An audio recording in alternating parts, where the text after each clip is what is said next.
नमस्कार, मैं डॉक्टर गंगाराम पांडे अपने YouTube चैनल संस्कृत मंदाकिनी पे आप सभी का स्वागत करता हूं।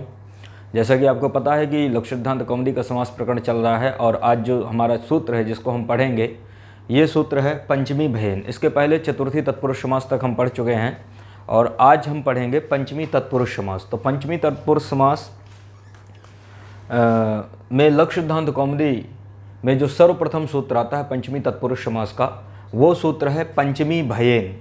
तो पंचमी भयेन ये जो सूत्र है ये पंचमी तत्पुरुष समास करने वाला मुख्य सूत्र है। आपको ये बढ़िया से याद रख लेना है कि पंचमी भयेन ये सूत्र समास करता है और कहाँ पर समास करता है? चोर भयम में।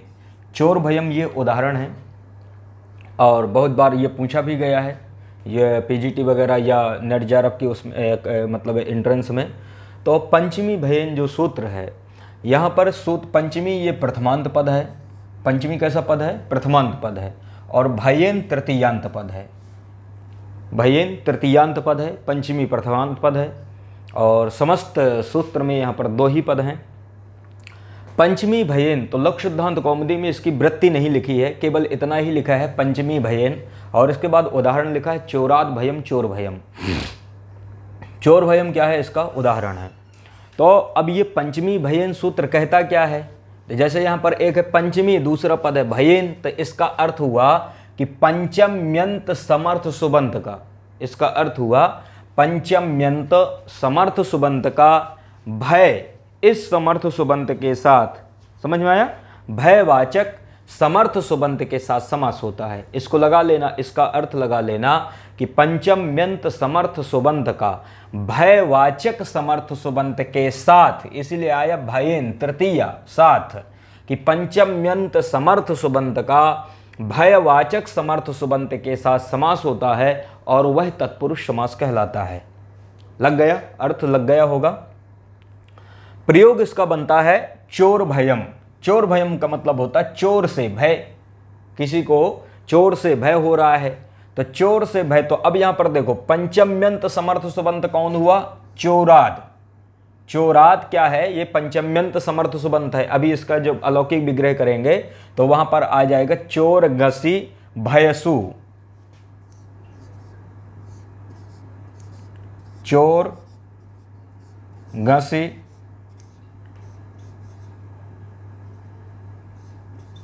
भय सु। ध्यान देना, ये क्या है? इसका अलौकिक विग्रह है। चोर भयम का अलौकिक विग्रह है चोर घसी भयसु। इसका लौकिक विग्रह है चोराद भयम चोर भयम। तो जैसा कि मैंने बताया था कि जब हम तैयारी मतलब किसी एंट्रेंस में बैठते हैं या मतलब जिस टाइप से क्वेश्चन पूछे जाते हैं तो उसमें लौकिक और अलौकिक विग्रह भी पूछा जाता है। तो लौकिक विग्रह पूछा जाता है, जैसे पूछ लेंगे कि चोर भयम का लौकिक विग्रह क्या है, तो चोर भयम का लौकिक विग्रह चोराद भयम चोर भयम। इसका अलौकिक विग्रह चोर गसी भयसु। चोर गसी, क्योंकि पंचम्यंत समर्थ सुबंत कौन है? चोर गसी। पंचम्यंत समर्थ सुबंत है चोर गसी और भयवाचक समर्थ सुबंत कौन है? भय। भयवाचक समर्थ सुबंत यहां पर भय है ही। तो पंचम्यंत समर्थ सुबंत का भयवाचक समर्थ सुबंत के साथ समास है। तो चोर गसी भयसु ये इसका क्या हो जाता है? अलौकिक विग्रह। अलौकिक विग्रह होने के बाद पंचमी भयेन इस सूत्र के द्वारा समास कर देना है। समास होने के बाद कर्तद्धित समासाश्च से प्रातिपदिक संज्ञा होने के बाद सुपो धातु प्रातिपदिक यो हो, इस सूत्र के द्वारा विभक्ति का क्या कर दो? लुक कर दो। जब विभक्ति का लुक हो जाएगा तो यहां पर पद बनेगा चोर भय। क्या बनेगा? चोर भय। अब एक सूत्र है प्रथमा निर्दिष्टम समास उपसर्जनम। प्रथमा निर्दिष्टम समास उपसर्जनम जो सूत्र है वह कहता है कि समास शास्त्र में प्रथमा विभक्ति के द्वारा जो निर्दिष्ट होता है उसकी उपसर्जन संज्ञा होती है। तो यहाँ पर पंचम्यंत कैसा पद है? प्रथमांत पद है। इस प्रथमांत के द्वारा निर्दिष्ट कौन है? चोर। प्रथमांत के द्वारा निर्दिष्ट कौन है? चोर। इसी की क्या हो जाएगी? उपसर्जन संज्ञा। उपसर्जनम पूर्वम से इसका पूर्व प्रयोग। तो प्रयोग बनेगा चोर भय। क्या बनेगा? चोर भय। चोर भय बनने के बाद अब यहां पर क्या कर देना है कि वही एक देश विकृत मनन्यवत ये मान करके यहां पर जो तो पुनः जो तो स्वाद्योत्पत्ति हो जाएगी, मतलब सु आ जाएगा अलग से। ठीक है, क्योंकि ये वाले सु का क्या हो जाता है? लुक हो जाता है, तो पुनः सु आ जाएगा। किससे? चोर भय से। चोर भय से पुनः क्या कर दो? सु ले आओ। और सु आने के बाद क्या कर देना, सु को अमादेश कर देना है, सु को सु के स्थान पर अमादेश कर देना है, तो प्रयोग बन जाता है चोर भयम। इतना ही है केवल इसमें। तो ये लग गया होगा और इसका उदाहरण भी समझ में आ गया होगा। अब यहाँ पर एक पंचमी तत्पुरुष समास करने वाला एक और सूत्र आता है। सूत्र है स्तोकांतिक दूरार्थ कृच्छाणिक तेन। यह भी महत्वपूर्ण सूत्र है, इसके उदाहरण पूछे जाते हैं। स्तोकांतिक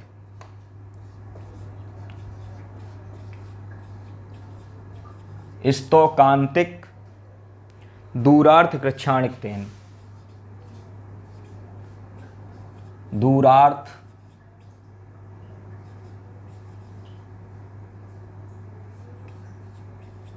कृच्छाणि तेन।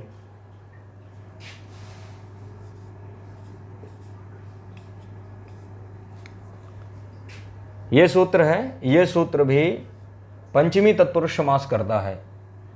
तो अब यहां पर देख लो, स्तोकांतिक, स्तोक, अंतिक, दूरार्थ और कृच्छ, इतने शब्द हैं। समझ में आया? इतने शब्द हैं। और इन शब्दों का जो है तेन, तेन का मतलब होता है ता प्रत्यांत। तेन का मतलब होता है ता प्रत्यांत, ता प्रत्यय होता है उसको कहते हैं तेन।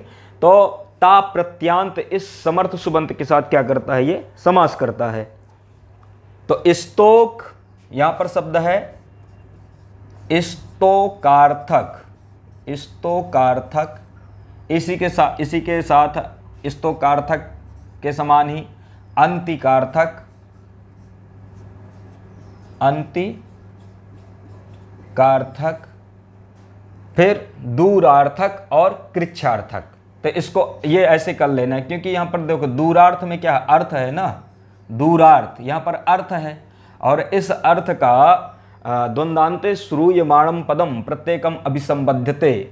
द्वंद्वान्ते श्रूयमाणम, द्वंद्व के अंत, क्योंकि यहाँ पर द्वंद्व समास हुआ है, तो द्वंद्व समास में जो द्वंद्वान्ते श्रूयमाणम पदम, श्रूयमाणम पदम कौन, अर्थ पदम, ये जो यहाँ पर अर्थ आता है, तो द्वंद्वान्ते श्रूयमाणम पदम प्रत्येकम अभिसंबद्धते, प्रत्येक के साथ इसका संबंध होगा। तो प्रत्येक के साथ संबंध होगा तो इसका अर्थ क्या करोगे कि स्तोकार्थक, अंतिकार्थक, दूरार्थक और कृच्छार्थक, इन शब्दों के साथ तेन, तेन का मतलब होता है तेन, मतलब तेन, तेन का मतलब होता है कि ता प्रत्यांत इस समर्थ सुबंत के साथ समास, ऐसा इसका अर्थ है।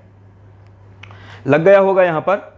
अब यहां पर क्या है कि जैसे अब ये जो पद यहां पर दिए हैं, इन पदों का अर्थ क्या है, तो यहां पर स्तोक का मतलब होता है थोड़ा, कम, अंतिक का मतलब होता है समीप, दूर का मतलब होता है, दूरार्थ मतलब होता है दूर, और कृच्छाणि का मतलब होता है कष्ट से। कृच्छाणि का मतलब क्या है, कष्ट से, मतलब कष्ट से आया, इस प्रकार से इसका जो तो अभी उदाहरण आएगा जो बनेगा, इसका अर्थ बनता है। तो ये लग गया, सूत्र समझ में आ गया होगा। तो अब इसके उदाहरण देखते हैं। इसके उदाहरण क्या हैं। अब यहाँ पर क्या होता है, एक और सूत्र आता है इसके पहले, एक सूत्र आता है पंचम्याः स्तोकादिभ्यः। इस सूत्र को याद रखना है, ये सूत्र बहुत महत्वपूर्ण सूत्र है, क्योंकि ये जो प्रयोग इसमें बनेंगे, ये जो उदाहरण इसमें बनेंगे, तो मैंने देखा है कि ये पूछा है कि यहाँ पर किस सूत्र के द्वारा पंचमी विभक्ति का अलुक हुआ है। पंचम्याः स्तोकादिभ्यः सूत्र है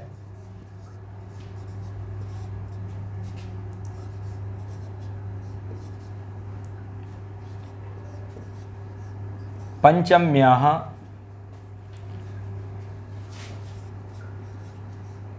स्तोकादिभ्यः।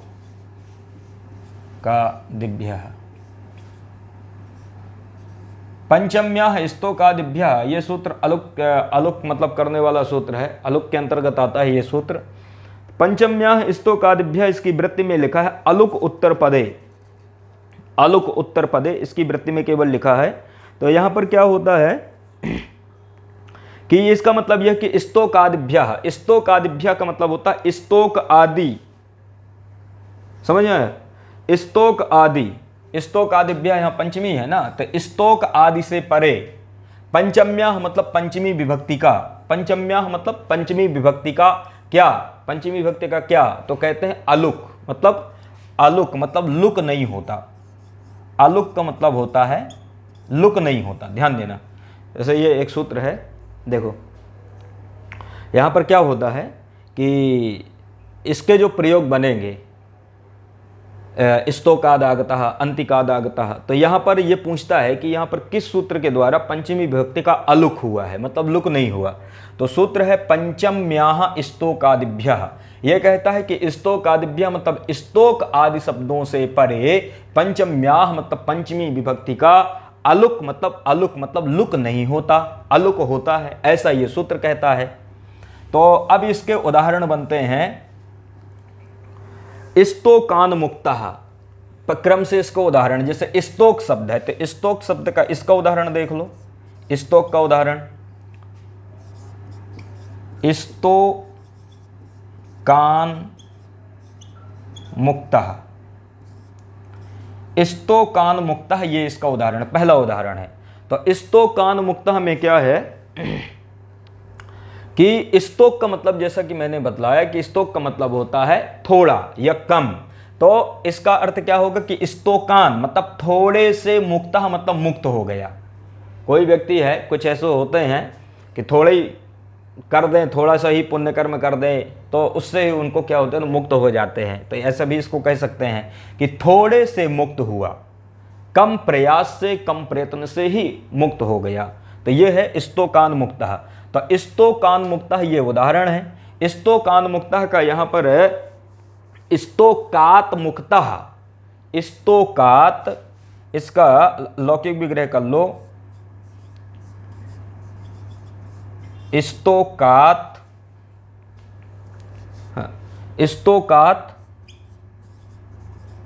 मुक्तः, ये इसका क्या हो जाएगा, लौकिक विग्रह हो जाएगा। स्तोकात मुक्तः ये इसका लौकिक विग्रह है, यही इसी को कह सकते हो।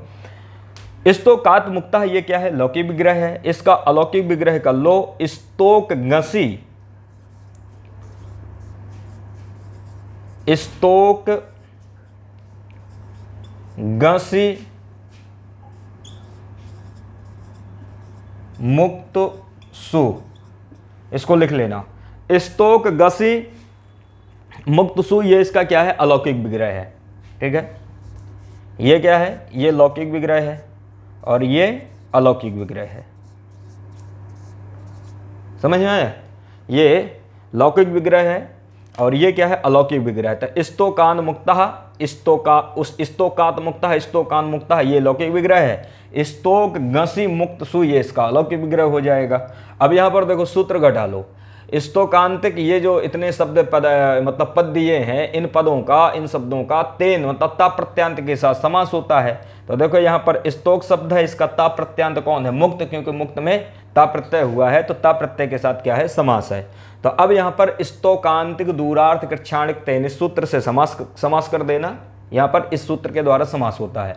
समास होने के बाद कृतधित समासाश्च सूत्र के द्वारा प्रातिपदिक संज्ञा, प्रातिपदिक संज्ञा होने के बाद सुपो धातु प्रातिपदिक यो, इस सूत्र के द्वारा क्या कर दो, विभक्ति का लुक कर दो। विभक्ति का लुक होने के बाद यहाँ पर प्रथमा निर्दिष्टम समास उपसर्जनम, इस सूत्र के द्वारा प्रथमा विभक्ति के द्वारा निर्दिष्ट, तो इस समास की उपसर्जन संज्ञा, उपसर्जनम पूर्वम से इसका क्या हो जाएगा, पूर्व प्रयोग हो जाएगा स्तोक का। तो स्तोक मुक्त, स्तोकान, हाँ स्तोकात, स्तोक मुक्त, ये ऐसा रहेगा। स्तोक मुक्त होने के बाद क्या होगा कि, अच्छा यहां एक चीज भूल गई थी बतलाने को, ये जो सूत्र आया था यहां पर क्या होता है कि स्तोकान मुक्तः, ये इसका जैसे लौकिक विग्रह है, और स्तोक गस्य मुक्त सु, ये इसका अलौकिक विग्रह है। यहाँ पर स्तोकांतिक दूरार्थ कृच्छाणिक तेन, इस सूत्र के द्वारा जब समास करोगे तो समास होने के बाद कृतधित समासाश्च से प्रातिपदिक संज्ञा, प्रातिपदिक संज्ञा होने के बाद यहाँ पर क्या होता है, सुपो धातुक प्रातिपदिक यो हो, इस सूत्र के द्वारा क्या होता है, विभक्ति का लुक होता है। ऐसी स्थिति रहती है। जब विभक्ति का लुक होता है तभी क्या होता है कि वो जो पंचम्या स्तोकादिभ्या, ये जो सूत्र हम लोगों ने पढ़ा था, ये सूत्र आ जाता है। जैसे ही विभक्ति का लुक होना होता है सुपोधातुक प्रातिपदिक यो से, तभी यहाँ पर पंचम्या स्तोकादिभ्या ये सूत्र आता है। ये कहता है कि स्तोक आदियों से परे पंचमी का क्या होता है, अलुक होता है। तो स्तोक शब्द है, स्तोक से परे कौन है, यहाँ पर गसी है। स्तोक से परे कौन है? गसी है। तो गसी का क्या हो जाएगा कि इस सूत्र के द्वारा अलुक हो जाएगा, मतलब यहां पर गसी का लुक नहीं होता, केवल सु का ही लुक होगा, यह है, समझ में आया? तो गसी का क्या हो जाएगा? अलुक हो जाएगा, और सु का क्या हो जाएगा? लुक हो जाएगा, वो उसी सूत्र से, सुपोधातु प्रातिपदिकों से। तो अब यहां पर यही सूत्र पंचम्या स्तोकादिभ्या, ये सूत्र पूछा गया है कि किस सूत्र के द्वारा यहां पर गसी का अलुक होता है, तो यही सूत्र है पंचम्या स्तोकादिभ्या। जब गसी का मतलब इसका लुक नहीं होगा, अलुक होगा, तो फिर गसी का होगा क्या? तो एक सूत्र है टा गसी गसामी नात्स्याः, ये अजंत में है, टा गसी गसा मी नात स्या। इस सूत्र को याद कर लेना। ये रामात और रामात रामाद रामस्य, ये जब प्रयोग अपन बनाते हैं अजंत में तब ये सूत्र आता है वहीं पर। तो ये कहता है टा, रामायण में भी आता है, रामायण में लगता है टा को इन करता है जिससे रामायण बनता है। टा गसी गसामी नाथ स्या, ये कहता टा गसी और गस को इन आत स्याह, ध्यान देना, टा गस और गस को इन आत स्याह, ये क्रमशः आदेश होते हैं। तो अब यहां पर क्या है? गसी है, यहां पर क्या है? गसी है, तो गस को क्या हो जाएगा? आत हो जाएगा, गस को क्या हो जाएगा? आत। तो क्या बनेगा? स्तोकात, प्रयोग बनेगा स्तोकात, इसके बाद हो जाएगा मुक्तः, क्योंकि विभक्ति का लुक हो ही जाता है, उपसर्जन संज्ञा भी कर दो तो प्रयोग बनेगा स्तोकात फिर मुक्तः, ऐसी स्थिति रहती है, स्तोकात मुक्त। अब यहां पर क्या होता है कि वही स्वाद्योत्पत्ति करके सु ले आओ। उसके पहले क्या होता है यहां पर कि एक सूत्र है यरो अनुनासिके अन्नासको वा, यरो अनुनासिके अन्नासको वा, ये सूत्र है।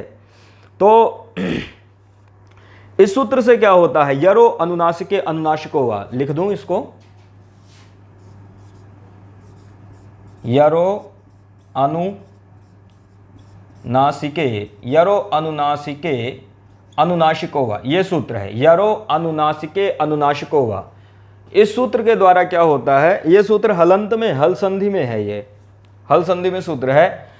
ये सूत्र कहता है, ये सूत्र के द्वारा क्या होता है कि यहां पर अनुनासिक के परे रहने पर यरो अनुनासिक, अनुनासिक होता है। तो यहां पर देखो अनुनासिक परे है, तो इसको जो ता है, ता को क्या हो जाएगा? अनुनासिक हो जाएगा, मतलब ता को क्या हो जाएगा? ना हो जाएगा, ता को क्या हो जाएगा? ना हो जाता है। तो स्तोकान, स्तोकान मुक्त ऐसा रहता है। सु आएगा, सु को क्या कर देना? रुत्त विसर्ग कर दो। तो सु को जब रुत्त विसर्ग कर दोगे, उकार की संज्ञा सकार का रुत्त विसर्ग, तो प्रयोग बन जाएगा स्तोकान, स्तोकान मुक्तः, और सु को क्या हो जाएगा? रुत्त विसर्ग हो जाएगा। ऐसे ही समझ जाओ इसको, स्तोकान मुक्तः, समझ में आ गया? तो ये इसको चाहे ऐसे लिख लो, चाहे जैसे बनाए हो वैसे ही लिख लो। इसको ऐसे बना दे रहे हैं,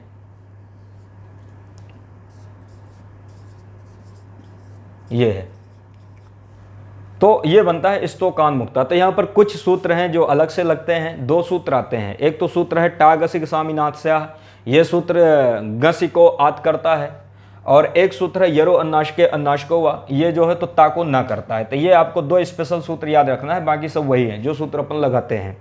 तो ये लग गया, स्तोकान, स्तोकान मुक्ता हो गया। स्तोकान ये स्तोक का उदाहरण। इसके बाद आता है अंतिकात, तो अंतिकाद आगतः, इसका दूसरा प्रयोग बनेगा अंतिकात आगतः। अंतिकात आगतः का मतलब होता है समीप से आया हुआ, तो अंतिकाद आगतः,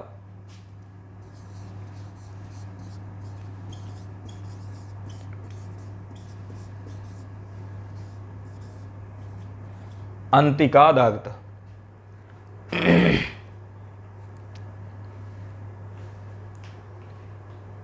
ठीक है, अंतिकाद, अंतिकाद आगतः ऐसा हो जाएगा, अंतिकात आगतः मतलब समीप से आया, पास से आया।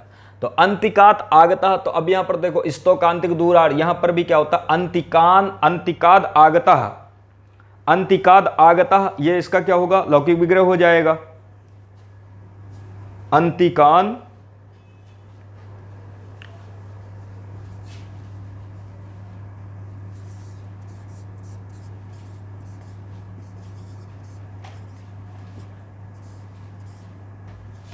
अंतिकात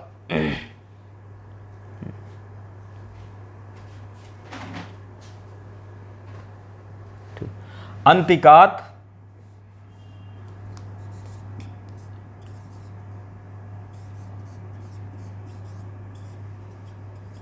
आगता। तो अंतिकात आगता ये इसका क्या है, लौकिक विग्रह है। और अंतिगसी, अंतिक गसी आगत सु, ये इसका अलौकिक विग्रह हो जाएगा। लगा? तो अंतिक गसी आगत सु ये इसका क्या है, अलौकिक विग्रह है। यहां पर भी इसी सूत्र के द्वारा स्तोकांतिक दूरार्थ के क्षाणिक तेन के द्वारा समास कर देना। समास करने के बाद कृतद्धित समासाच्य से प्रातिपदिक संज्ञा, प्रातिपदिक संज्ञा होने के बाद सुपो धातुक प्रातिपदिक यो इस सूत्र के द्वारा विभक्ति का लुक होता है, सु का लुक हो जाएगा। यहां पर गसी का लुक होता है, गसी का भी क्या होता है, लुक होता है। लेकिन सूत्र है पंचम्याह स्तोकादिभ्यः, ये सूत्र है। ये सूत्र कहता है कि स्तोकादि से परे पंचम्यंत का लुक नहीं होता। जब लुक नहीं होगा तो गसी का लुक नहीं होगा। गसी का जब लुक नहीं होगा तो फिर क्या कर देना है कि टा गसी गसामीनाथ स्याह, जो अभी सूत्र मैंने लिखाया था उस सूत्र के द्वारा टा गसी गसामीनाथ स्याह, उसके द्वारा गसी को क्या कर देना, आत कर देना। गसी को क्या कर देना है, आत। गसी को कर देना है आत। तो यहां पर क्या हो जाएगा, गसी को हो जाएगा आत, तो बन जाएगा अंतिकात आगत। अंतिकात आगत ऐसा बन जाएगा। अंतिकात आगत बनने के बाद फिर क्या कर देना है यहां पर कि एक सूत्र है झलाम जसो अंते, समझ में आया? एक सूत्र है झलाम जशो अंते,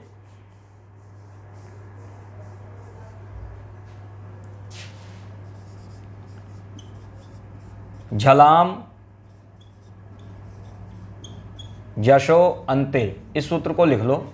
यह सूत्र क्या करता है, जस तो कर देता है। झलाम जशो, झलों को जस कर देता है। तो झलाम जशो अंते, तो यहां पर क्या होगा कि अंतिकात का ये जो ता है ना, ता को कर देगा दा, ता को क्या हो जाएगा, दा हो जाएगा। ये ता को दा हो जाएगा, मिला दोगे इससे आगत से, तो अंतिकाद आगत। और सु आएगा एक देश विकृत मान करके, सु को क्या कर दो, ओकार की संज्ञा, सकार कर दो तो विसर्ग कर दो, तो प्रयोग बन जाएगा अंतिकाद आगतः। बार बार लिखाना ठीक नहीं रहता, वैसे भी बता ही देता हूं मैं। तो प्रयोग बन जाएगा अंतिकाद, अंतिकाद आगतः। तो ये लग गया। अंतिकाद आगतः के बाद इसी तरह से दूरात आगतः बना लो। इसी तरह से दूरात आगतः,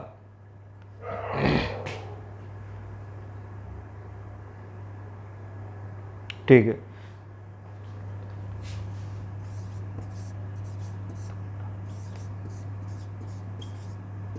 इसी तरह से दूराद आगतः, दूरार्थ का हो जाएगा। अंतिक के अर्थ में एक अभ्यासात आगतः भी बनता है, अभ्यासादागतः, इसको भी बना लो, यह भी बन जाता है वैसे ही, अंतिक के अर्थ में है यहां पर। तो दूरात आगतः, ये दूर, दूर के अर्थ में है, ठीक है। दूर का इस प्रत्यांत के साथ समास है।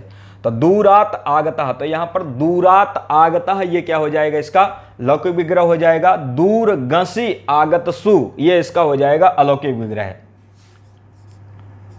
दूर गसी आगत सु, दूरगशी आगत सु, ये इसका हो जाएगा अलौकिक विग्रह हो जाएगा। यहां पर भी कृतद्धित समासाच्य से प्रातिपदिक संज्ञा सुपो धातु प्रातिपदियों से विभक्ति का लुक हो जाएगा।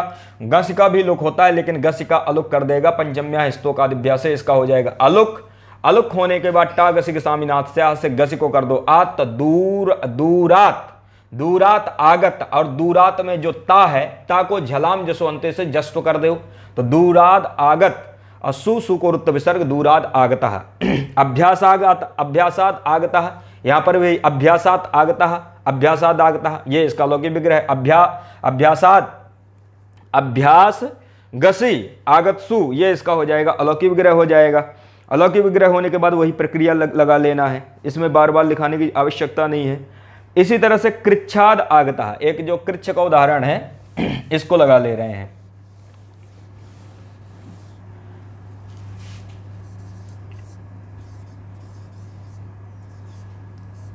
कृच्छादागतः,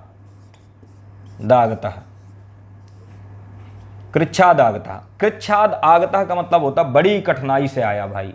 कोई आया पहाड़ वहाड़ चढ़ के आया मिलने के लिए, समझ रहे हो, या कोई टेढ़े मेढ़े रास्ते से, जैसे होता तो पहले गाड़ी वाहन चलते नहीं थे तो, लेकिन जाना है मिलने के लिए, मित्र से, किसी से मिलने के लिए, तो बड़े दूर से आया, तो उसके लिए बना कि दूर, कृच्छाद आगतः, बड़ी कठिनाई से आया, मतलब दूर से इतना बड़ा रास्ता ट्रेवल करके आया। उसमें भी एक तो दूर आगता बनता ही है, लेकिन टेढ़े मेढ़े रास्ते या कुछ मतलब ऐसे उबड़ खबड़ रास्ते से आता है, तो कृच्छाद आगता। तो कृच्छाद आगता, कृच्छाद आगता, ये इसका लौकिक विग्रह हो जाएगा।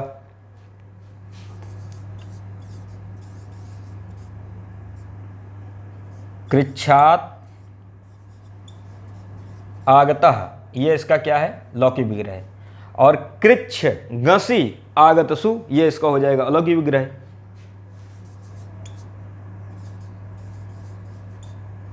कृच्छ गसी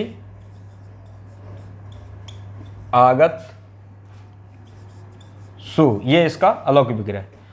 अलौकिक विग्रह होने के बाद स्तोकांतिक दूरार्थ कृच्छाणिक तेन से समास, समास होने के बाद कृतयुक्त समासाची से प्रातिपदिक संज्ञा, सुपोधातुक प्रातिपदिक से विभक्ति का लुक, गसी का लुक नहीं होगा। क्यों? क्योंकि पंचम्या स्तोकादिभ्या ये सूत्र निषेध कर देता है। निषेध करने के बाद टा गसी के सामीनाथ से गसी को कर दो आत, तो कृच्छात आगत, और आत में जो ता है, तकार को झलाम जसो अंते से क्या कर दो, दकार, मतलब दा जस तो कर दो। तो कृच्छाद आगत सु, और रुत सु को क्या कर दो, कार की संज्ञा, सकार का रुत्त विसर्ग, कृच्छाद आगतः, ये लग जाएगा। तो यहां से क्या होता है, पंचमी तत्पुरुष समास, यहां से इसके उदाहरण हो जाते हैं समाप्त। पंचमी तत्पुरुष समास के बाद आते हैं, इसके बाद षष्ठी तत्पुरुष समास में प्रवेश करते हैं। तो षष्ठी तत्पुरुष समास में एक सूत्र आता है षष्ठी, बहुत महत्वपूर्ण सूत्र है षष्ठी। सूत्र है षष्ठी, है तो एक ही पद, लेकिन अच्छे अच्छे लोगों को दिमाग घुमा देता है जब इसकी व्याख्या में आते हैं। षष्ठी, षष्ठी जो सूत्र है, कारक में भी है ना, वहां पर जबरदस्त, वहां जो तो शास्त्रार्थ होते हैं षष्ठी सूत्र में, यहाँ पर अच्छा खासा शास्त्रार्थ होता है। और महाभाष्य में भी बहुत अच्छा, जो तो भाष्यकार ने इसके विषय में लिखा है। षष्ठी सूत्र कहता है सुबंतेन प्रागवत, सुबंत षष्ठी सूत्र है, ये कहता है सुबंतेन प्रागवत, सुबंतेन प्रागवत, इसकी वृत्ति है केवल, सुबंतेन प्रागवत। लग गया, समझ में आया? षष्ठी सूत्र है, ये कहता है, षष्ठी केवल इतना ही सूत्र है, ये कहता है कि सुबंतेन प्रागवत, इसका मतलब ये हुआ कि षष्ठ्यंत समर्थ सुबंत का, ध्यान देना, षष्ठ्यंत का सुबंतेन मतलब सुबंत के साथ समास होता है। इसमें कोई विशेष पद इन्होंने नहीं दिया, जैसे अभी तक सूत्र जो आए हैं उन सूत्रों ने कहा कि कृच्छ या अंत की, ये सब जितने भी आए कि चतुर्थ अंत का इस विशेष पद के साथ समास होगा, लेकिन इसने ऐसा कुछ नहीं कहा। इसने केवल कहा कि आओ, जिनको आना है वो आ जाओ, सबके साथ मैं एक, सबको एक मिला करके मैं एक कर दूंगा, किसी को अलग नहीं करूंगा। समझे? इसने कहा आओ षष्ठी, षष्ठी में हूं, तुम आओ, तुम्हारा जो तो षष्ठी कर दे रहा हूं मैं। तो षष्ठी कहता है षष्ठ्यंत का समर्थ सुबंत के साथ समास होता है। जो भी मुझसे मिलने की इच्छा करें उन्हीं के साथ मैं समास कर दूंगा। समर्थ मतलब जो संबंध, मतलब समर्थ हो, एक पद एक अर्थ कहना चाहें तो मैं क्या कर दूंगा, समास कर दूंगा। तो षष्ठ्यंत समर्थ सुबंत का, षष्ठ्यंत का समर्थ सुबंत के साथ समास होता है। लग गया? इसका उदाहरण बहुत महत्वपूर्ण उदाहरण है। इसका उदाहरण है राजपुरुषः, राज्ञः पुरुषः राजपुरुषः। तो इसका उदाहरण है राजपुरुषः, राजपुरुष। भाई तुम जहाँ भी देखो वहीं पहुँच जाते हो। साहित्य दर्पण में भी आए हो, लक्षणा में करते ना, राजपुरुषः, राजा असौ गच्छति, तो लक्षणा के उसमें है ये राजपुरुषः। लो राजपुरुष, राजा का पुरुष।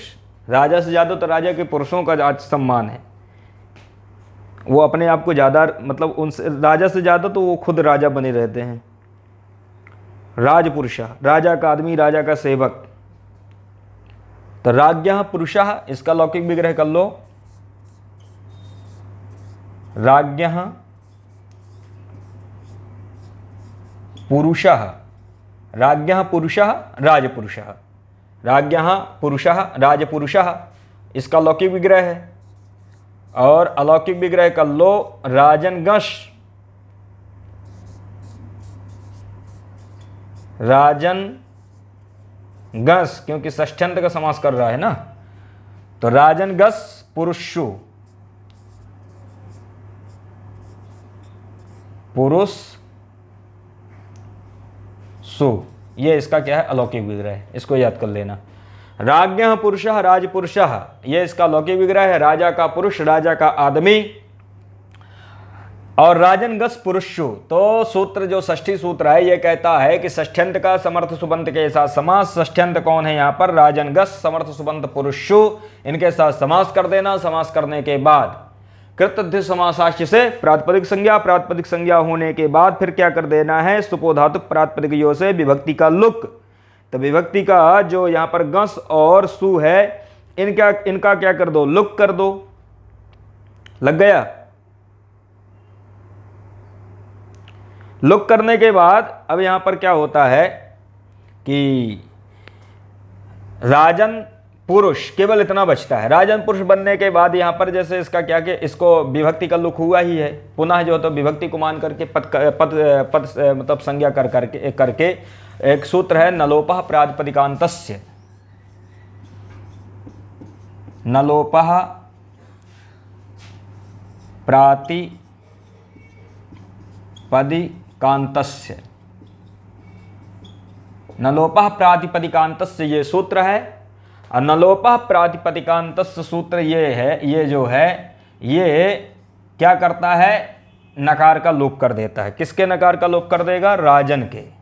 राजन के नकार का क्या कर देता है, लोप। नलोपः प्रातिपदिकान्तस्य सूत्र है, याद कर लेना। यह सूत्र पूछा गया है कि राज्ञः पुरुषा में किस सूत्र के द्वारा नकार का लोप हुआ है। नलोपः प्रातिपदिकान्तस्य ये सूत्र है, इसके द्वारा राजन के नकार का लोप हुआ है। तो प्रयोग बन जाएगा राजपुरुष।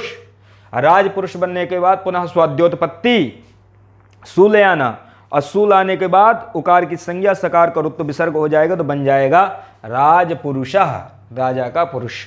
इसी तरह से बना लो जैसे आत्मज्ञानम, तो आत्मनः ज्ञानम, आत्मज्ञानम ये बन जाएगा। समझ में आया, आत्मनः ज्ञानम आत्मज्ञानम।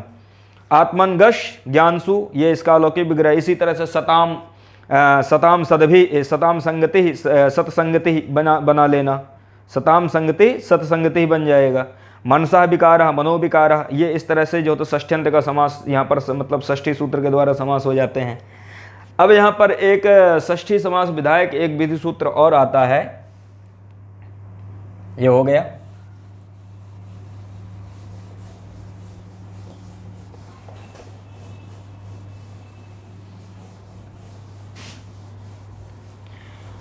अब यहां पर क्या है, एक सूत्र आता है षष्ठी समास विधायक।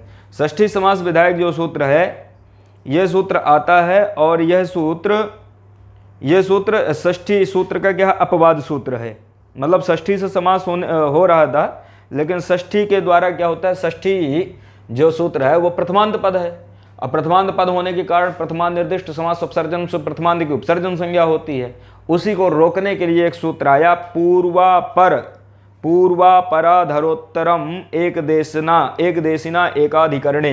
पूर्वापराधरोत्तरम,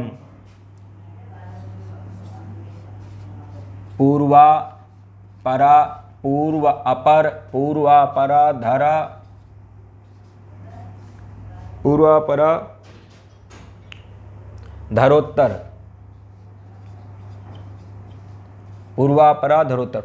अपर अधर उत्तर, पूर्व अपर अधर उत्तर मेकदेशिनई तर।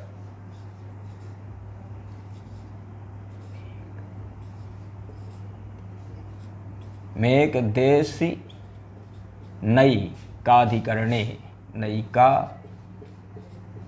अधिकरणे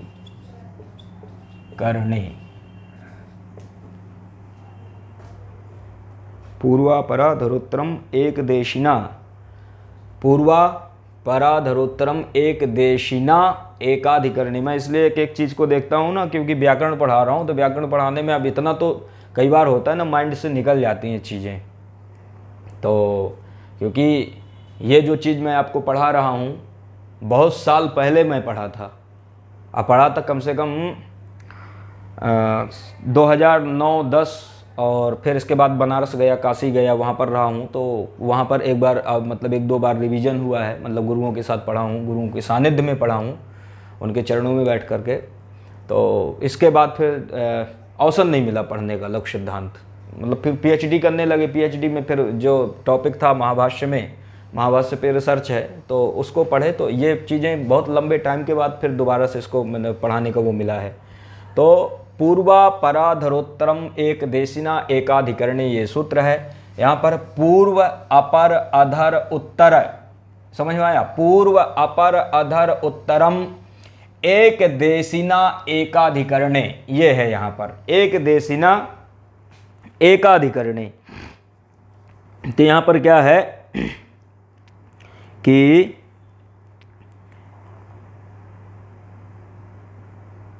ठीक है, यहाँ पर जो है इसकी वृत्ति में लिखा है अवयविना सह पूर्वादयः समस्यन्ते, अवयविना सह पूर्वादयः समस्यन्ते।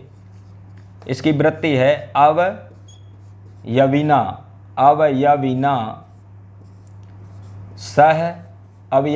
सह पूर्वादयः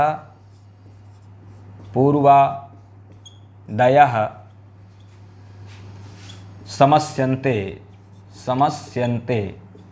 अवयविना सह पूर्वादयः समस्यन्ते एकत्व संख्या विशिष्ट चेद अवयवी। बहुत महत्वपूर्ण पद है ये, एकत्व संख्या विशिष्ट चेद अवयवी। अब यहाँ पर लगाना कि इसकी वृत्ति में है एकत्व संख्या विशिष्ट चेद अवयवी, बहुत महत्वपूर्ण है ये। एकत्व संख्या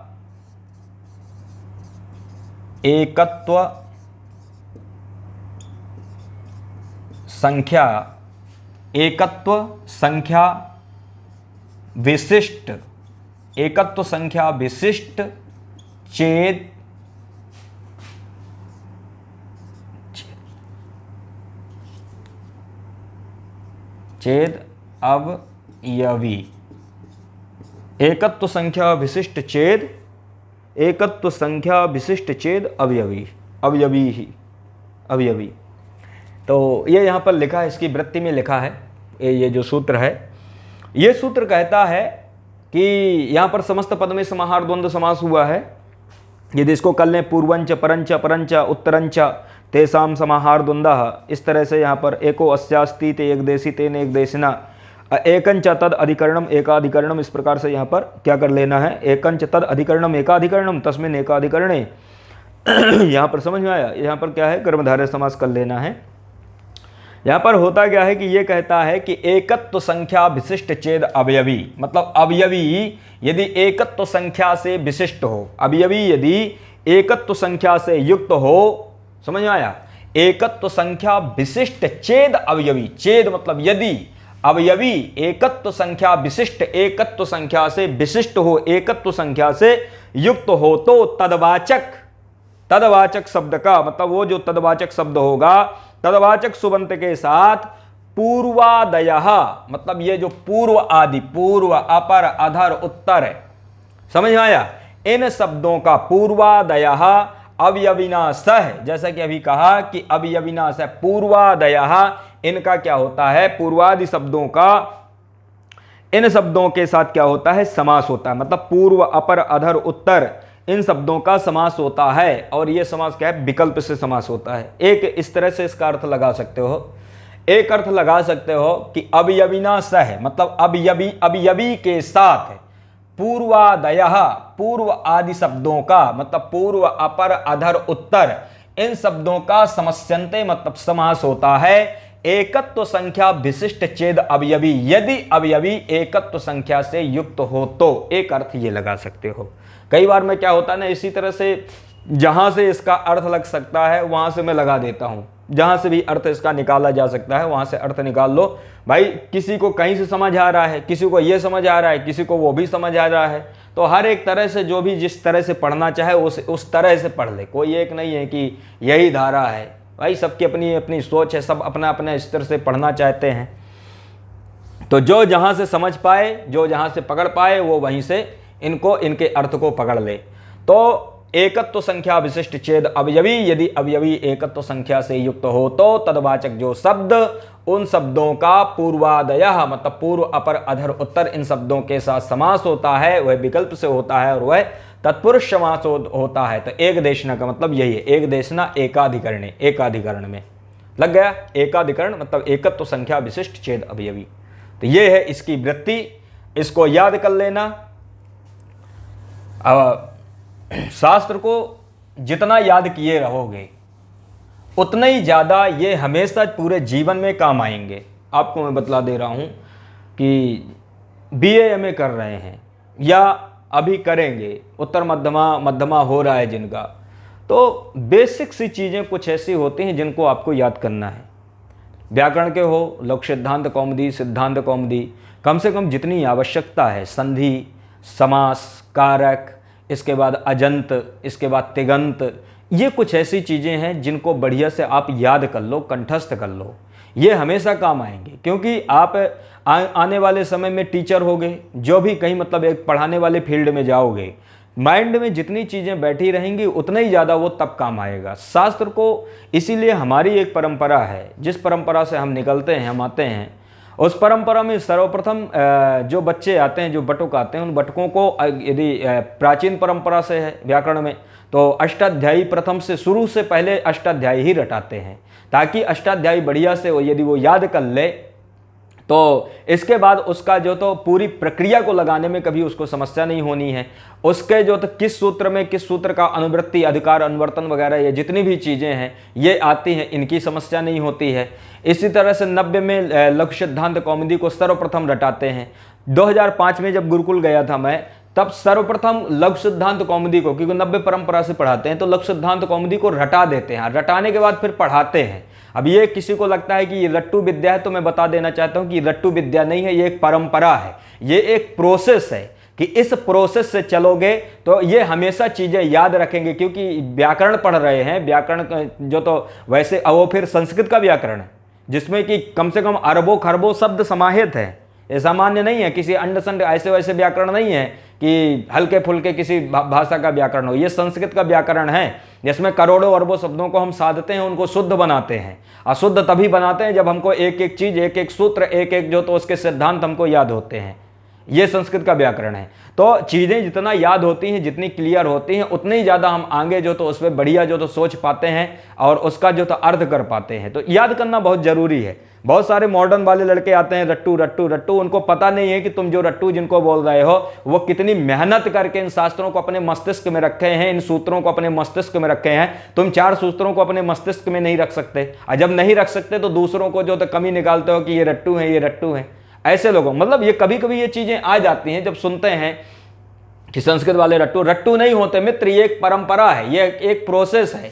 क्योंकि हमारी परंपरा शुरू से ही रही। यदि याद करने की परंपरा नहीं होती, हमारी वेद शास्त्र आज हमारे पास उपलब्ध नहीं होते, जिस तरह से अत्याचार किया गया, तो ये वेद शास्त्र, ये जितनी भी चीज़ें हैं ये उपलब्ध नहीं होती। ये रटने की ही जो तो रटने के कारण ही जो श्रुति मुख जो मतलब सुनने के कारण उनको छाप विद्यार्थियों को रटाते थे, उसके कारण ही ये शास्त्र आज उपलब्ध हैं जिनको हम और आप पढ़ रहे हैं और अपना जो तो जीवन को कृतार्थ कर रहे हैं। अपना मतलब अपने घर हर एक चीज़ चल रहा है, इससे क्या नहीं चल रहा है। कहने के लिए बहुत सारी चीज़ें मैं कह दूंगा, लेकिन किसी को बुरा लग जाएगा बहुत ज़्यादा। तो मैं चाहता हूँ कि उतना ही लगे जितनी आवश्यकता है। तो शास्त्रों को याद करो, सूत्रों को याद करो। याद करना बहुत जरूरी है, चाहे कोई भी चीज़ है। साहित्य के हो, साहित्य में लक्षण ग्रंथ है, काव्य प्रकाश, साहित्य दर्पण, या मुख्य जो तो साहित्य के ग्रंथ हैं, अभिज्ञान शाकुंतल, रघुवंश, मेघसूद, याद करो, जीवन धन हो जाएगा। ऐसे से अद्भुत सिद्धांत दिए हैं। ऐसे महर्षियों की जो तो महान मनीषियों की बुद्धि है, महान मनीषियों का वहाँ पर जो तो उनका जीवन दर्शन है, उन्होंने जो अपना जीवन दर्शन किया वो सारे शास्त्रों में दिखता है। उन्होंने अपने जीवन का जो तो उच्चतम दर्शन आपको दिया है। तो आवश्यक है कि आप याद करे रहेंगे। ये चीज़ें बहुत पहले से ही याद होगा। अब वही चीजें हैं जो आज याद हैं, ये तभी की है, उस समय जो करा दिए वही आज जो तो निकल रहा है, मतलब मस्तिष्क में बैठा है और मैं बोलता हूं। तो ये सूत्र है, ये सूत्र का अर्थ मैंने बता ही दिया था। अब यहां पर क्या होता है, इसकी वृत्ति में लिखा है षष्ठी समासापवादा। जैसे कि मैंने बताया था कि षष्ठी समास का ये अपवाद है, मतलब वो षष्ठी से जो समास होता है उसका अपवाद है। क्यों? क्योंकि वो प्रथमांत पद है, प्रथमांत की उपसर्जन संज्ञा होती यदि उससे करते, इसलिए इस सूत्र को अलग से बनाया गया। इसका उदाहरण है पूर्वम कायस्य पूर्वकायः। इसका उदाहरण है, पहला उदाहरण है पूर्वम कायस्य पूर्व कायः। पूर्वम कायस्य पूर्व कायः, ये इसका क्या है, लौकिक विग्रह है। पूर्वम कायस्य पूर्व कायः। इसी तरह से अब यहां पर क्या अपर कायः भी बनता है, अभी इसको बना लेंगे। पूर्वम कायस्य पूर्व कायः, ये इसका क्या है, लौकिक विग्रह है। पूर्वगस कायसु, ये इसका अलौकिक विग्रह हो जाएगा। पूर्वगस कायगस, क्षमदान, कायगस पूर्वसु, ये इसका अलौकिक विग्रह हो जाएगा, क्योंकि कायस में षष्ठी है ना। तो कायगस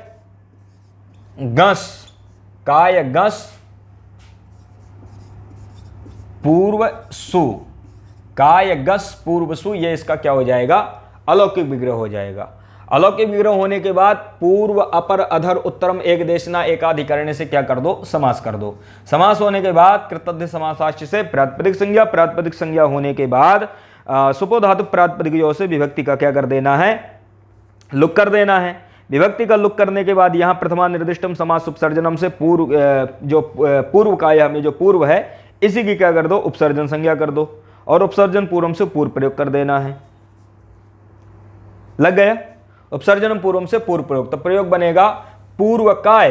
पूर्व काय आने के बाद पूर्व काया, ठीक है। पूर्व काय बनने के बाद यहां पर वही उकार की संज्ञा सकार करो तो विसर्ग केवल इतना ही है, ये कर देना है। प्रयोग बन जाएगा पूर्व काया, पूर्व काया, पूर्वम कायस पूर्व काया। इसी तरह से अपर काया, अपर काया का हो जाएगा अपरम कायस अपर काया। दूसरा उदाहरण है अपर काया, ये दोनों उदाहरण याद कर लेना, ये दोनों उदाहरण पूछे गए हैं। अपर काया, पूर्व काया मतलब शरीर का पूर्व वाला भाग होता है, और अपर काया मतलब आगे वाला, नीचे वाला भाग।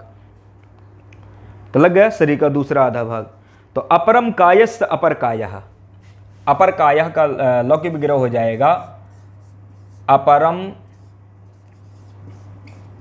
कायस्य, अपरम कायस्य अपर कायः, इसका लौकिक विग्रह है। और कायगस, कायगस अपर सु, कायगस अपर सु, ये इसका अलौकिक विग्रह। अलौकिक विग्रह होने के बाद इस सूत्र से समास कर दो। समास होने के बाद कर्तव्य समासाश्च से प्रातिपदिक संज्ञा, प्रातिपदिक संज्ञा होने के बाद विभक्ति का लुक कर दो सुपो धातु प्रातिपदिक यो से।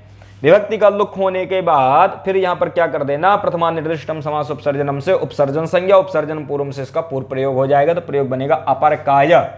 अपर काय बनने के बाद वही एक देश विकृत मनंद सु आ जाएगा, सु में उकार की संज्ञा सकार करो तो विसर्ग, प्रयोग बन जाएगा अपर कायः। लग गया यहां तक, ठीक है। अपर काया, ये दो उदाहरण है यहाँ पर लघु सिद्धांत कौमुदी में, इनको बढ़िया से याद कर लेना, सिद्धांत में और सारे उदाहरण है इसके। तो ये दोनों हो गए। अब इसके बाद यहां पर एक प्रत्युदाहरण आता है। अब प्रत्युदाहरण मतलब एक शंका आ रही है। शंका ये है कि एकाधिकरणे किम, एकाधिकरणे, एकाधिकरणे, एकाधिकरणे किम, अर्थात ये जो सूत्र में आपने कहा है ना कि एकाधिकरणे, एकत्व संख्या विशिष्ट छेद अवयवी, ये आप जो कह रहे हो कि ये आवश्यक है, इसको, इसकी आवश्यकता क्या है। तो जहां पर एकाधिकरणे नहीं होगा, वहां मतलब बहुअधिकरण होगा, वहां पर समास नहीं होगा। तो जैसे बनता है पूर्वश छात्राणाम, पूर्वश छात्राणाम। अब यहां पर क्या है कि एकाधिकरण नहीं है, बल्कि यहां पर पूर्वश छात्राणाम में, छात्राणाम में क्या है, बहुअधिकरण है, बहुवचन में है। तो पूर्वश छात्राणाम में क्या होता है कि यहाँ पर एकाधिकरण न होने के कारण यहाँ पर समास नहीं होता। ये समझ में आ गया, इतना ही है, इसमें कुछ ज़्यादा खास नहीं है। अच्छा, बात ये होती है कि देखो ये साधारण बोर्ड है, साधारण बोर्ड है तो यहाँ पर कुछ मुझे चीज़ें लिखनी ही पड़ती हैं। ऐसा तो नहीं कि पहले से सब PDF बना है, लिखा लिखाया टपा टपाया सब रखा है तो मैं बस सीधे पढ़ाता चलूँ, तो ऐसा नहीं है। यहाँ पर चीज़ें मुझे लिखनी पड़ती हैं, एक एक चीज़ को मुझे लिखना पड़ता है। तो उसके लिए मूल पुस्तक को मुझे रखना पड़ता है, क्योंकि वो नहीं रखूँगा तो आप भी नहीं समझ पाओगे और यहाँ पर चीज़ें पर्याप्त मतलब जो आवश्यक हैं वो हो भी नहीं पाएंगी। तो इसलिए पुस्तक को बार बार मुझे यहाँ पर देखना पड़ता है कि इसके बाद क्या है क्या नहीं है। और जो स्मार्ट वो होते हैं तो उसमें तो सब चीज़ें पहले से सब टिपा टपाया सब लिख लो और उसके बाद उसको पढ़ा दो, तो कोई उससे दिक्कत नहीं होती है, क्योंकि चीज़ें सामने होती हैं। यहाँ पर थोड़ा सा इसमें दिक्कत होती है नॉर्मल उसमें। इसके बाद एक सूत्र है अर्धम नपुंसकम, ये भी बहुत महत्वपूर्ण सूत्र है।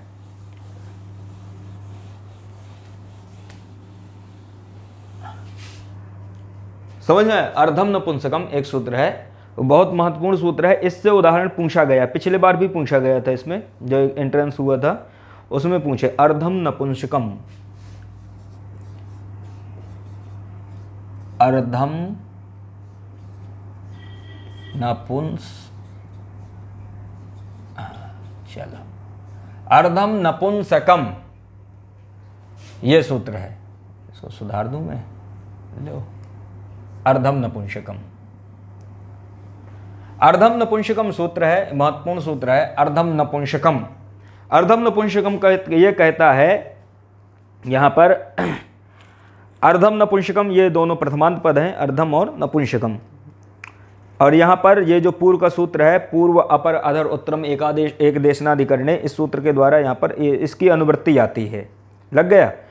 अर्धम नपुंसकम सूत्र है, ये कहता है कि समांस वाच्य अर्ध शब्दों नित्यम क्लीवे सा प्रागवत। समांस वाच्य, समांस वाची अर्ध शब्दों नित्यम क्लीवे सा प्रागवत। समांस वाच्य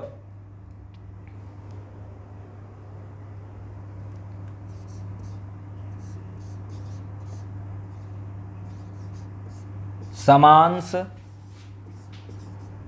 वाच्यर्ध शब्दों, समांस वाची अर्ध शब्दों नित्यम क्लीवे, नित्यम क्लीवे व प्रागवत, ये इसकी वृत्ति है। समांसवाची अर्ध शब्दों नित्यम क्लीवे सा प्रागवत, नित्यम क्लीवे सा प्रागवत। लग गया। ये इसकी वृत्ति है। और ये कहता है, अब इसको देखो घटा लो, अर्धम नपुंसकम, अर्धम नपुंसकम सूत्र है, ये कहता है समांसवाची अर्ध शब्दों। समांस, सम का मतलब होता है, समांस मतलब होता है सीधा बराबर, आधा आधा भाग। समांस का मतलब होता है आधा भाग, बिल्कुल आधा, मतलब बिल्कुल सम अंश, ठीक आधा भाग, ऐसा। तो समांस वाची, ऐसे सम अंश का वाची, समांस वाची कौन? अर्ध शब्द। ऐसा समांस वाची कौन? अर्ध शब्द। और इस अर्ध शब्द का नित्यम क्लीवे, मतलब नित्यम क्लीवे का मतलब होता है कि समांसवाची अर्ध शब्द जब, मतलब जो नपुंसक है, नित्यम क्लीवे मतलब जब नित्य नपुंसक हो तो उसका क्या होता है? एकत्व संख्या विशिष्ट छेद अवयवी, जो पूर्व सूत्र है, उन सुबंत शब्दों के साथ विकल्प से समास होता है। जो पूर्व सूत्र से अनुवृत्ति भी आती है ना, पूर्व अपर अधर उत्तरम एक देशनाधिकरणे, तो इसका मतलब है कि अर्ध शब्द जब, अर्धम नपुंसकम का मतलब होता है अर्ध शब्द जब नपुंसकवाची हो, ऐसा लगा लो सीधे इसका, कि अर्ध शब्द जब नपुंसक लिंगवाची हो, मतलब नित्य नपुंसक हो। अब ये चीजें थोड़ा सा समझना है यहाँ पर, कि ये जो कह रहे हैं कि समांसवाची अर्ध शब्द, अब वो जब नित्यम क्लीवे, नित्य नपुंसक लिंग में हो, तो एकत्व संख्या विशिष्ट छेद अवयवी, इनके साथ जो तो समास करता है, समास होता है। अब यहां पर समझना है कि आप ये जो स्पेशल कह रहे हो कि अर्ध शब्द नित्य नपुंसक वाची हो, तो इसका मतलब क्या कि अर्ध शब्द जो हो तो नपुंसक के इतर भी होता है भाई, तब तो इसकी बात लगेगी कि इसका मतलब यह है कि अर्ध शब्द नपुंसक के अलग भी होता है, तो हाँ नपुंसक के अलग भी होता है। अर्ध शब्द स्त्री में भी बनता है, पुल्लिंग में भी बनता है और नपुंसक में भी बनता है। ये इस चीज को समझ जाओ। अर्ध शब्द तीनों लिंगों में प्रयोग होता है, लेकिन जब अर्ध शब्द समांसवाची होगा, समांसवाची का मतलब होता है ठीक आधा भाग। अर्ध, अर्ध मतलब आधा, ठीक आधा भाग मतलब बिल्कुल बराबर बराबर। ऐसी स्थिति में अर्ध शब्द केवल और केवल नित्य नपुंसक लिंगवाची होता है, तब स्त्रीलिंग और पुल्लिंग में प्रयोग नहीं होता। समांसवाची अर्ध शब्द नित्य नपुंसक लिंग में प्रयोग होता है। ऐसी स्थिति में जो अर्ध शब्द है, उस शब्द का एकत्व संख्या विशिष्ट छेद अवयवी, इनके साथ जो है एकत्व संख्या से युक्त जो अवयवी सुबंत है, उन सुबंतों के साथ विकल्प से समास होता है। ऐसा इसका अर्थ हो जाएगा। लग गया? और वह क्या है? तत्पुरुष समास होता है। इसका उदाहरण है, बहुत प्रसिद्ध उदाहरण है और लगभग ये कई बार एग्जाम में पूछा जा चुका है, फिर भी इससे जो होता अभी उबे नहीं। अर्धम पिप्पल्या अर्ध पिप्पली, अर्धम पिप्पल्या, अर्धम पिप्पल्या अर्ध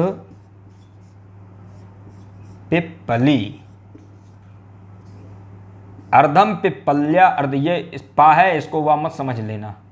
अर्धम पिप्पल्या अर्ध पिप्पली, पिप्पली का आधा भाग। अर्धम पिप्पल्या, अर्धम पिप्पल्या अर्ध पिप्पली, अर्धम पिप्पल्या अर्ध पिप्पली। तो ये अर्ध पिप्पली ये प्रयोग बनता है। अर्ध पिप्पली मतलब पिप्पली का आधा भाग, पिप्पली का ठीक आधा भाग, ऐसा लगा लो। तो अर्धम पिप्पल्याः, अर्धम पिप्पल्याः ये क्या हो जाएगा? इसका लौकिक विग्रह हो जाएगा। लग गया? अर्धम पिप्पल्या, इसी को यहां पर क्या कर लो? इसका लौकिक विग्रह कर लो। अर्धम पिप्पल्याः अर्ध पिप्पली, ये इसका क्या है? लौकिक विग्रह हो जाएगा। अर्धम पिप्पल्याः अर्ध पिप्पली लौकिक विग्रह, और पिप्पली गस अर्धसु, पिप्पली गस अर्ध सु, ये इसका हो जाएगा अलौकिक विग्रह। पिप्पली गस अर्धसु इसका क्या हो जाएगा? अलौकिक विग्रह। अर्धम नपुंसकम इस सूत्र के द्वारा समास कर दो, क्योंकि यह कहता है समांसवाची अर्ध शब्द, समांसवाची अर्ध शब्द है ही। यह जब नित्य नपुंसक लिंग में होता है तो इसका एकत्व संख्या से विशिष्ट अवयवी से युक्त शब्दों के साथ, सुबंत शब्द के साथ कौन? पिप्पली गस इस शब्द के साथ समास हो जाता है। तो प्रयोग समास होने के बाद कृतज्ञ समासाच्य से प्रातिपदिक संज्ञा, प्रातिपदिक संज्ञा होने के बाद सुपो धातु प्रातिपदिक से विभक्ति का लुक, पिप्पली अर्ध, और इसका जो है प्रथमा निर्दिष्टम समास उपसर्जनम से उपसर्जन संज्ञा, उपसर्जनम पूर्वम से पूर्व प्रयोग, अर्ध पिप्पली बना लो।